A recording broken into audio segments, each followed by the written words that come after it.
12월 12일 아침 저희들에게 주신 하나님 말씀 요한 2서 1장 1절로 13절까지 말씀입니다. 장로인 나는 택하심을 받은 부녀와 그의 자녀들에게 편지하노니 내가 참으로 사랑하는 자요 나뿐 아니라 진리를 아는 모든 자도 그리하는 것은 우리 안에 거하여 영원히 우리와 함께할 진리로 말미암음이로다. 은혜와 긍휼과 평강이 하나님 아버지와 아버지 아들 예수 그리스도께로부터 진리와 사랑 가운데서 우리와 함께 있으리라. 너희 자녀들 중에 우리가 아버지께 받은 계명대로 진리를 행하는 자를 내가 보니 심히 기쁘도다. 부녀여 내가 이제 내게 구하노니 서로 사랑하자. 이는 새 계명같이 내게 쓰는 것이 아니요 처음부터 우리가 가진 것이라. 또 사랑은 이것이니 우리가 그 계명을 따라 행하는 것이요 계명은 이것이니 너희가 처음부터 들은 바와 같이 그 가운데서 행하라 하심이라. 미혹하는 자가 세상에 많이 나왔나니 이는 예수 그리스도께서 육체로 오심을 부인하는 자라. 이런 자가 미혹하는 자요 적 그리스도니 너희는 스스로 삼가 우리가 일한 것을 잃지 말고 오직 온전한 상을 받으라. 지나쳐 그리스도의 교훈 안에 거하지 아니하는 자는 다 하나님을 모시지 못하되 교훈 안에 거하는 그 사람은 아버지와 아들을 모시느니라. 누구든지 이 교훈을 가지지 않고 너희에게 나아가거든 그를 집에 들이지도 말고 인사도 하지 말라. 그에게 인사하는 자는 그 악한 일에 참여하는 자임이라. 내가 너희에게 쓸 것이 많으나 종이와 먹으로 쓰기를 원하지 아니하고 오히려 너희에게 가서 대면하여 말하려 하니 이는 너희 기쁨을 충만하게 하려 함이라. 택하심을 받은 내 자매의 자녀들이 내게 문안하느니라. 아멘. 진리를 알아야 진리대로 살 수 있다라는 제목으로 오늘 아침 말씀 전합니다. 유홍준 교수의 베스트셀러죠. 나의 문화유산 답사기에 처음 등장한 표현이 있습니다. 바로 아는 만큼 보인다라는 표현입니다. 아는 만큼 보인다. 이 말의 의미는 우리의 시선과 우리의 행동과 우리의 삶을 결정하는 요소 중에 무엇을 알고 있고 얼마만큼 알고 있는지 이 알미 가지고 있는 힘이 생각보다 크다라는 것을 말해주고 있습니다. 그래서 철학자 프랜시스 베이컨은 아는 것이 힘이다라는 말도 했었죠. 그런데 이 알에 대한 부분은 성경에서도 자주 등장하는 표현입니다. 특별히 성경에서 말하는 알미란 단순한 지식과 정보 차원에서의 알미 아니라 창조주 하나님에 대한 알미입니다. 그래서 우리는 하나님에 관한 그 자체, 그리고 하나님이 하신 말씀, 그리고 하나님이 행하신 모든 일을 통틀어서 진리라고 이야기할 수 있습니다. 따라서 우리는 진리를 알아야 되고 진리를 알아야 알고 있는 진리대로 살 수 있게 되는 것입니다. 오늘 저희들이 묵상하게 될 본문은 요한 2서 말씀인데요. 요한 2서 역시 사도 요한이 쓴 서신서입니다. 많은 학자들은 요한 2서의 내용이 요한 1서와 비슷하다고 해서 요한 1서의 요약본, 요한 1서의 축소본 이렇게 말하기도 합니다. 특별히 내용면에서 요한 1서와 비슷한 부분은 바로 이단을 경계해야 된다는 것입니다. 이단을 경계해야 된다라고 하는 이 메시지가 요한 1서에서도 강조되고 있고 요한 2서에서도 강조되고 있다는 점이 공통점입니다. 그래서 영지주의 이단들의 미혹에 넘어가지 말고 항상 그들을 경계해야 된다는 말씀으로 이루어져 있습니다. 그런데 요한 1서와 요한 2서의 차이점도 있습니다. 어떤 차이점인가 하면 요한 1서는 교회 공동체에 침입해 들어온 이단을 경계해야 된다는 말씀인 반면에 요한 2서는 가정교회 안에 침입해 들어온 이단을 경계해야 된다는 말입니다. 사도 요한은 요한 2서를 기록하면서 수신자를 택하심을 받은 부녀와 그의 자녀들이라고 지칭하고 있습니다. 여기서 언급된 부녀의 의미는 두 가지 의미가 있는데요. 첫 번째는 어떤 도시나 어떤 공동체를 의인화시켜서 표현했다는 것입니다. 그리고 두 번째 의미는 말 그대로 집안일을 맡고 있는 여성들, 주부를 가리킨다는 견해입니다. 참고로 두 가지 모두가 틀린 것은 아닙니다. 각각의 의미가 있고 강조하는 부분들이 있기 때문에 둘 다 우리는 맞을 수 있다, 그럴 수 있다라고 생각할 수 있어야 되는데, 그 중에서 저희들은 특별히 두 번째 의미로 오늘 본문을 묵상하려고 합니다.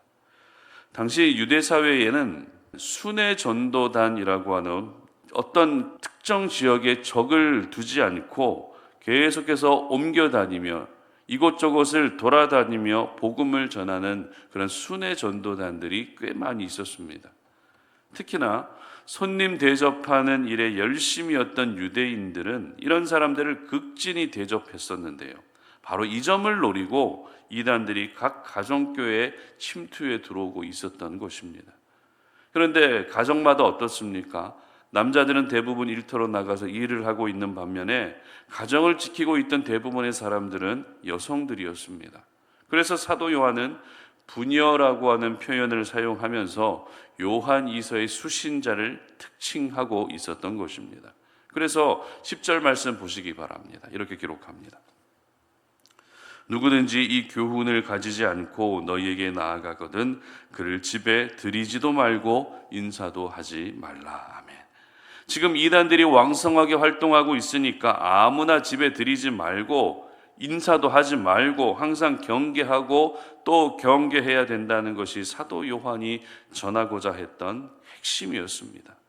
그리고 11절 말씀 보시기 바랍니다. 그에게 인사하는 자는 그 악한 일에 참여하는 자임이라.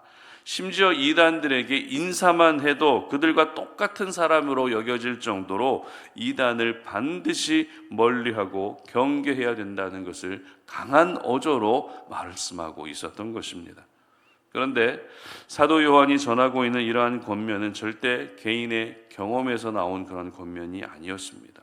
그렇다고 단순히 조심해야 된다, 그들을 피해야 된다, 이런 의미로 말씀한 것도 아닙니다. 바로 이 모든 권면은 진리에 기반한 그런 권면이었다는 것입니다. 1절 보시기 바랍니다. 장로인 나는 택하심을 받은 부녀와 그의 자녀들에게 편지하노니 내가 참으로 사랑하는 자요 나뿐 아니라 진리를 아는 모든 자도 그리하는 것은. 자, 여기서 언급된 장로란 바로 사도 요한 자신을 가리키는데요. 그러니까 사도 요한은 요한 이서를 통해서 전하고 있는 모든 메시지들이 진리를 아는 사람이라면 누구나 전할 수밖에 없는 중요한 메시지라는 것을 이야기하고 있는 것입니다. 꼭 나라고 해서 진리를 전하고 있는 것이 아니라 누구라도 진리를 알고 있다면 진리를 전할 수밖에 없다는 것입니다. 그리고 2절 말씀도 보시기 바랍니다. 우리 안에 거하여 영원히 우리와 함께할 진리로 말미암음이로다. 역시 너희들에게 이와 같은 메시지를 전할 수밖에 없는 이유는 우리 안에 진리가 거하고 있고 그 진리가 우리와 늘 함께하고 있기 때문에 진리에 기반해서 내가 지금 권면하고 있다는 것입니다. 그리고 4절 말씀입니다. 너의 자녀들 중에 우리가 아버지께 받은 계명대로 진리를 행하는 자를 내가 보니 심히 기쁘도다. 침투에 들어오고 있는 이단들을 벌써부터 경계하고 있는 자녀들도 있었는데 그들의 모습 역시 진리를 행하고 있는 모습이라고 칭찬해주고 있었던 것입니다. 이처럼 사도 요한은 자신의 권면도 진리에 기반한 것이고 이미 이단을 경계하고 있는 자녀들의 모습 역시 진리를 행하고 있는 모습이라고 처음부터 끝까지 오로지 진리만을 강조하고 있었던 것입니다. 이것은 결국 사도 요한도 그렇고 사도 요한의 편지를 받아보고 있는 부녀들도 진리를 알고 있어야 그 진리대로 행할 수 있다는 것을 전하고 있는 것입니다. 그러니까 이단들을 집에 들이지도 말고 이단들에게 인사도 하지 말라는 것은 단순히 이단이 무서워서가 아니라 이단을 경계하는 것이 하나님이 말씀하신 진리이기 때문이라는 것입니다. 그렇습니다. 진리를 제대로 알고 있으면 우리는 진리대로 행하게 되어 있습니다. 우리의 모든 행동 하나하나가 바로 진리에 의해서 결정돼야 내 믿음이 흔들리지 않고 내 생각과 내 마음도 흔들리지 않는 것입니다. 자, 그렇다면 진리란 도대체 무엇일까요? 구체적으로 진리란 무엇입니까? 사도 요한이 기록한 오늘 요한 2서 말씀을 통해서 알 수 있는 진리는 두 가지입니다. 첫 번째는 다시 4절 말씀 보시기 바랍니다. 너희 자녀들 중에 우리가 아버지께 받은 계명대로 진리를 행하는 자는 내가 보니 심히 기쁘도다. 아멘. 바로 계명으로 기록된 하나님의 말씀이 진리입니다. 분명히 말씀드리지만 하나님의 말씀은 우리에게 단순한 정보 차원이 아닙니다. 어떤 지식의 차원도 아닙니다. 만약 말씀이 정보 차원이라면 그냥 우리는 그 말씀을 참고하기만 하면 됩니다. 그러나 말씀은 정보가 아니기 때문에 말씀은 반드시 지켜 행할 수 있어야 되는 것입니다. 그리고 오늘 본문에 기록된 진리의 두 번째 의미는 7절 말씀 보십시오. 미혹하는 자가 세상에 많이 나왔나니 이는 예수 그리스도께서 육체로 오심을 부인하는 자라. 이런 자가 미혹하는 자요 적그리스도니. 아멘. 당시 영지주의자들의 치명적인 문제는 예수님을 하나님의 아들로 인정하지 않았다는 것입니다. 사도 요한은 이들을 향해서 이단이며 적그리스도라고 말할 정도로 굉장히 심한 표현을 하고 있는 것을 보게 되면 예수님을 인정하지 않는 죄가 얼마나 큰 죄인지 우리는 깨닫게 되는 것이죠. 따라서 예수님이 하나님의 아들이심을 알고 있는 이 사실, 예수님이 하나님이시고 예수님이 하나님의 아들이 되신다는 것이 바로 두 번째 진리의 의미입니다. 예수님 그 자체가 진리이실 뿐만 아니라 사람의 몸으로 오신 하나님의 아들 예수님이 진리가 되신다는 것입니다. 그렇습니다. 진리이신 예수님을 알고 있어야 예수님처럼 살 수 있게 되는 것입니다. 진리의 말씀을 알고 있어야 우리는 그 진리대로 살 수 있는 것입니다.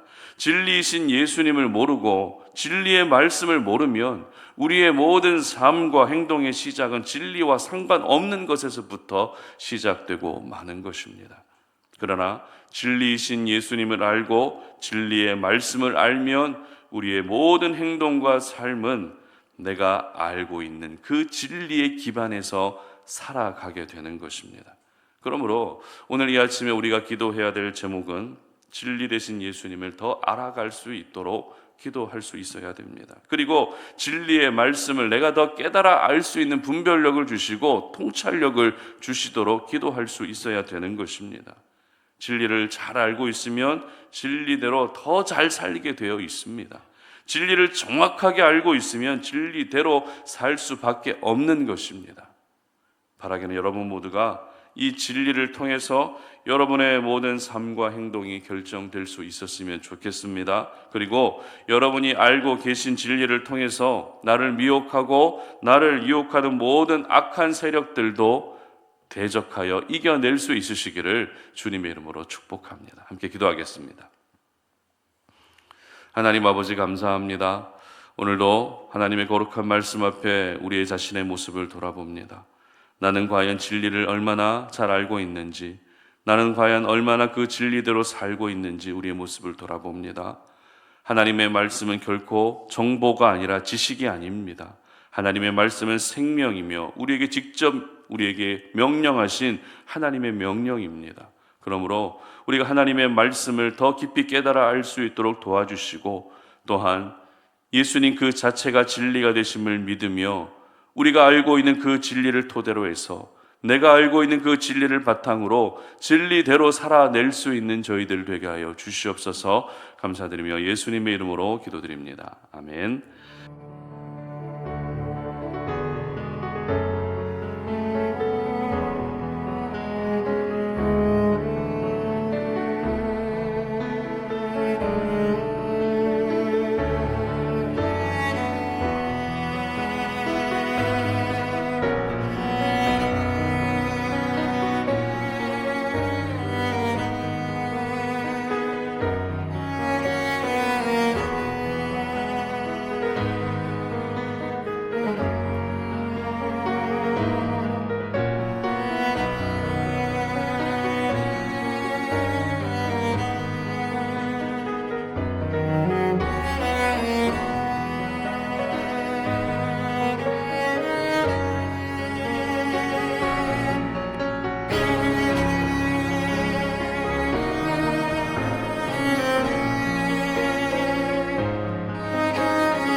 아멘.